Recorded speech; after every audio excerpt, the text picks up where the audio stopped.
Everyday Spy. One life, no compromises. We're here to talk about the power of commitment. Commitment is the reason that soldiers storm machine gun nests. It's the reason that spies serve under impossible odds. Now, as a parent, I realize that commitment is the reason that parents sacrifice years of wonderful sleep in exchange for these screaming, ungrateful little babies that just eat and poop and cry. And somehow at the end of all of it, we think that it's worth it. Because here's the dirty little truth about commitment. Commitment is not fun. Commitment is not enjoyable, but commitment is rewarding. And that feeling of reward is significantly more powerful than the feeling of simple fun or simple enjoyment. That's how I felt that night on the couch as I realized that I couldn't imagine life without Jihi. It's how we all feel when we come in contact with that feeling of commitment to something we care about. Think about it for yourself. Do you remember achieving something? Maybe it was in childhood, maybe it was in adolescence, maybe it's in your adulthood. At some point, there was something that you had to commit yourself to, some achievement that you couldn't reach without committing yourself to the work and the learning and the toil to make it happen. And then, do you remember how it felt when you finally achieved what you had committed to? I'm willing to bet that the process itself was not fun. It's not fun to train for a marathon. It's not fun to prepare a wedding. It's not fun to go through bud school and become a SEAL. These are not fun things to do. But when you complete the mission, when you achieve what you have committed yourself to, that feeling is immensely powerful. And for those of you who do remember what that feeling feels like, if you had to go back and give up the commitment and save yourself the pain and exchange it for fun and enjoyment along the way, would you do it? My guess is that if you're listening to this podcast, the answer is no. You would never give it up. You see, commitment is what differentiates good from great. It's what differentiates mediocrity from masterclass. It's what separates the okay from the outstanding. It's commitment. Elite performers in the field or in the boardroom, they all understand that commitment is a key advantage over the competition. And there's a reason for that advantage. Because our culture has been conditioned not to value commitment, but to value something else. We have somehow started to mistake commitment for comfort. We think that comfort is the most important thing. We like to live inside our comfort zone. We like to do things that make us comfortable. We like to seek a life of ease and comfort. We study subjects that will get us a good job, not subjects that we care about. People take jobs that come with high paychecks and don't fulfill them at all.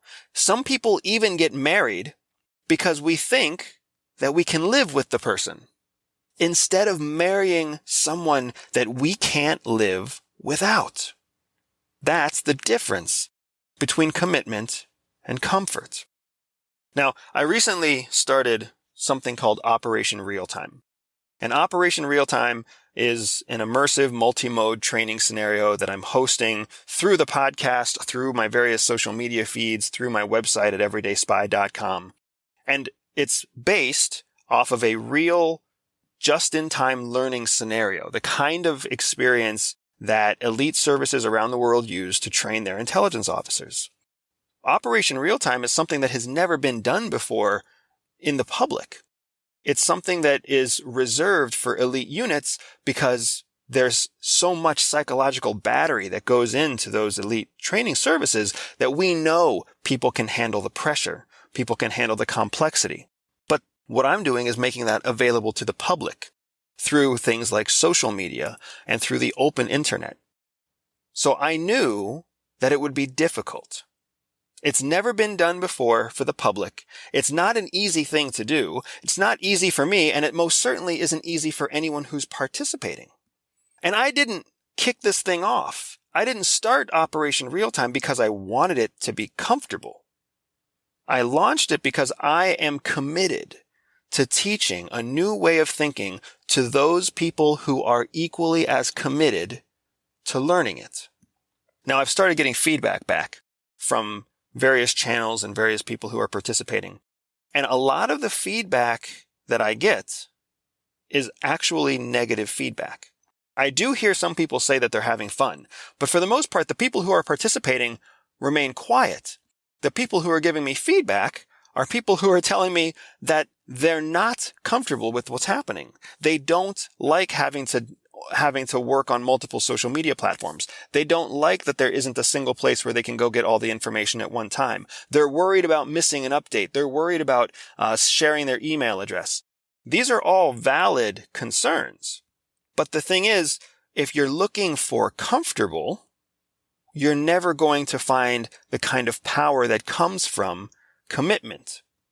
Now, in tandem with these folks who are asking for opportunities for me to make things more comfortable, I'm also seeing droves of people who are going outside of their comfort zone. People who are opening all new social media accounts. I've even seen people opening Instagram and Facebook accounts that are brand new, dedicated to just Operation Realtime.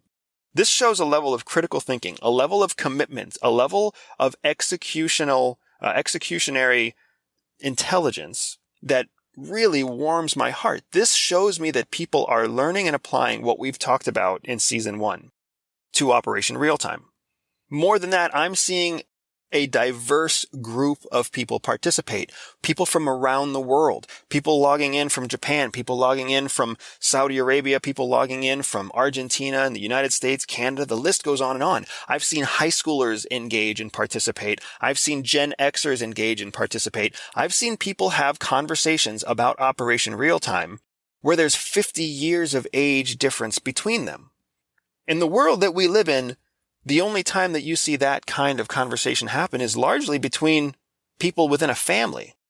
It's hard to get a millennial and a Gen Xer to sit down and talk about anything collegially in most work environments, but here we have Operation Realtime on social media, open to the public, and here you have constructive dialogue happening across educational divides, across generational divides, across experiential divides.